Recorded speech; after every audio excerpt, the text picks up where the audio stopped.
इंसानी अधिकारों को पहचान देने और उसके हक की लड़ाई को ताकत देने के लिए हर साल 10 दिसंबर को अंतर्राष्ट्रीय मानव अधिकार दिवस मनाया जाता है। हर इंसान की ज़िंदगी में आज़ादी, बराबरी और सम्मान का अधिकार ही मानव अधिकार है। भारतीय संविधान इस अधिकार की न सिर्फ गारंटी देता है, बल्कि इसे तोड़ने वाले को अदालत सजा देती है। भारत में 28 सितंबर 1993 से मानव अधिकार कानून अमल में आया। 12 अक्टूबर 1993 में सरकार ने राष्ट्रीय मानव अधिकार आयोग का गठन किया। वहीं 10 दिसंबर 1948 को संयुक्त राष्ट्र असेंबली ने विश्व मानव अधिकार घोषणा पत्र जारी कर पहली बार अंतर्राष्ट्रीय मानव अधिकार दिवस की घोषणा की थी। एक इंसान होने के नाते ये वो मौलिक अधिकार हैं जिनका प्रत्येक व्यक्ति स्वाभाविक रूप से हकदार है। आज मानव अधिकार दिवस है। हमने लोगों से जानने की कोशिश की कि उन्हें इस अधिकार के बारे में कितनी जानकारी है। को किस किस तरह के अधिकार मिलते हैं? हमसे कुछ नहीं मिल रहे हैं अधिकार। क्या कारण है? बस यही कारण है कि मैं के मार डरे हैं, सबके सहारा डरे हैं। आदमी आधा छाड़िए है, बस खाते कमाती है, न घर न दुआर, झुपड़िया डारे हैं, कौनो सुख धन नहीं है, तो क्या मतलब है? रासो सरकार नहीं सुन रहा हुआ है, गरीबन का कहाँ सुन रहा हो? पैसा वालन के आजकल दुनिया लालची है, जो कि कोई नहीं होता तो कोई मदद देने वाला नहीं है। किसी तरह का अधिकार ना कोई नहीं मिलता है।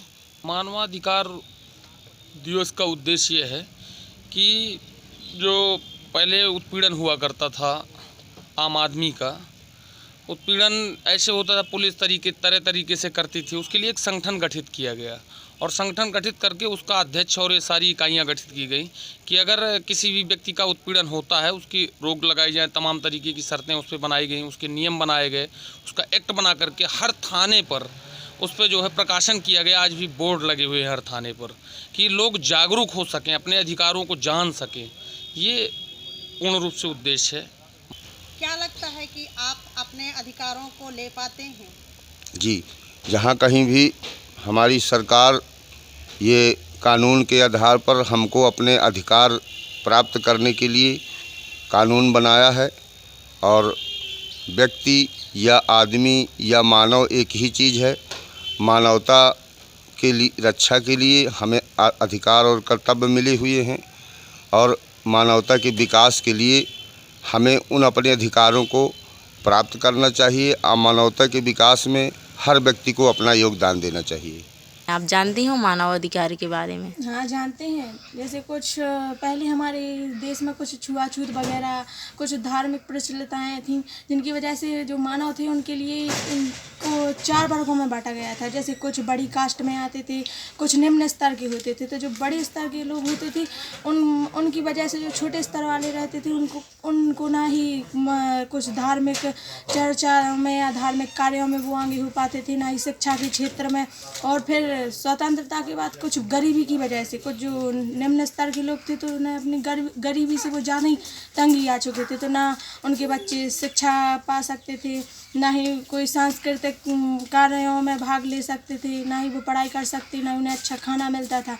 इसलिए गवर्नमेंट ने जो पाँच जो मानव अधिकार थे उनको चलाया। और फिर पेरेंट्स की जो प्रॉपर्टी थी वो सिर्फ उसकी पेरेंट की प्रॉपर्टी का सिर्फ हकदार उसका पुत्र रहता था। इसके लिए गवर्नमेंट ने एक और उसकी बच्ची के लिए हक दिलाने के लिए उसकी प्रॉपर्टी में से उसका आधा हिस्सा दिया। इसी वजह से हमारे देश में जो कुछ 5 जो मानव अधिकार हैं, जैसे कि राइट टू रिलीजन यानी धर्म के लिए, जो धर्म के लिए जो ये है ना मानव अधिकार, वो हुआ कि जैसे मंदिरों में सिर्फ बड़े स्तर के लोग जा पाते थे, इसलिए अब जो मंदिरों में पूजा करने के लिए सभी लोग जा सकते थे। हर धर्म को वो मान सकते थे, अपना अपना धर्म सभी को, मतलब वो मानव अधिकार प्राप्त हो गया कि वो हर मंदिर में जा सकते थे, जो उन्हें करना है मतलब अपने फ्रीडम कर सकते थे। मानव अधिकार से अभिप्राय यही कह सकते हैं कि मानव अधिकार जो हमारे संविधान जो है उसमें हम लोगों के लिए काफ़ी कुछ अधिकार दिए गए हैं, मौलिक अधिकार जिन्हें बोलते हैं कुछ।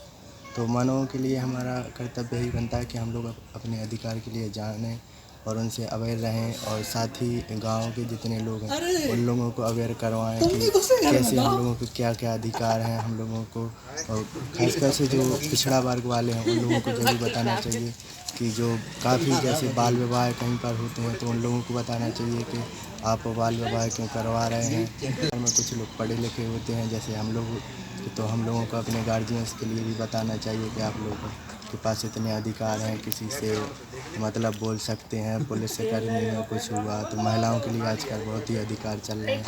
हमारे प्रधानमंत्री जी ने भी काफ़ी अभियान चलाए हैं इसके तहत लेकर के। लोग जागरूक हो रहे हैं, लेकिन फिर भी हमारा बुंदेलखंड शिक्षा के रूप में अभी उपेक्षित है, अच्छे शिक्षण संस्थान नहीं हैं और यहाँ राजनीति ज़्यादा हावी है। लोग राजनीति पे जाना ज़्यादा पसंद करते हैं। मैं समझता हूँ कि जो चंद लोग हैं गाँव पे वो अपनी राजनीति को चमकाना चाहते हैं और वो अपने कहीं ना कहीं अपना दो पक्ष रखते हैं, उनको दबाने का काम, उससे लोग आज भी अभी जागरूक नहीं हो पा रहे हैं। जबकि तमाम तरीके के संगठन हैं जो कार्य कर रहे हैं क्षेत्र पे धरातल रूप से लोगों को जागृत करने के, लेकिन वो भी पेशा के तौर पे बन गया है। लोग वो भी तमाम हम देखते हैं कि तमाम संगठन जो जाते हैं और गांव से पैसा वसूल लेते हैं, गरीब आदमी आज भी ठगा महसूस होता है। उसको होता ये है कि उसको ले आते हैं कि हम आपकी मदद करते हैं और उसको कहीं ना कहीं उससे आर्थिक रूप से डिमांड करने लगते हैं कि लाइए धन देना पड़ेगा, ये करना पड़ेगा। भाई आप उसको, अगर आप उसको संगठन पे काम करते हैं तो उसको लोगों को, गरीब लोगों को न्याय मिले कहीं ना कहीं। लेकिन अभी ऐसा नहीं है, लेकिन फिर भी कहीं ना कहीं सुधार कुछ रूप से भले ही 20% हो, लेकिन काम हो रहा है और इस पर और सक्रिय भारत सरकार को इस पर काम करना चाहिए। तमाम जो संगठन हैं उन संगठनों को ईमानदारी के साथ कार्य करना चाहिए जिससे आम आदमी का शोषण रुक सके और लोग अपने अधिकारों को जान सके। देश के एकमात्र नारीवादी ग्रामीण न्यूज़ चैनल का समर्थन करने के लिए हमें YouTube पर लाइक और सब्सक्राइब करें और वेबसाइट पर सदस्य बने। खबर लहरिया, आपकी खबर आपकी भाषा।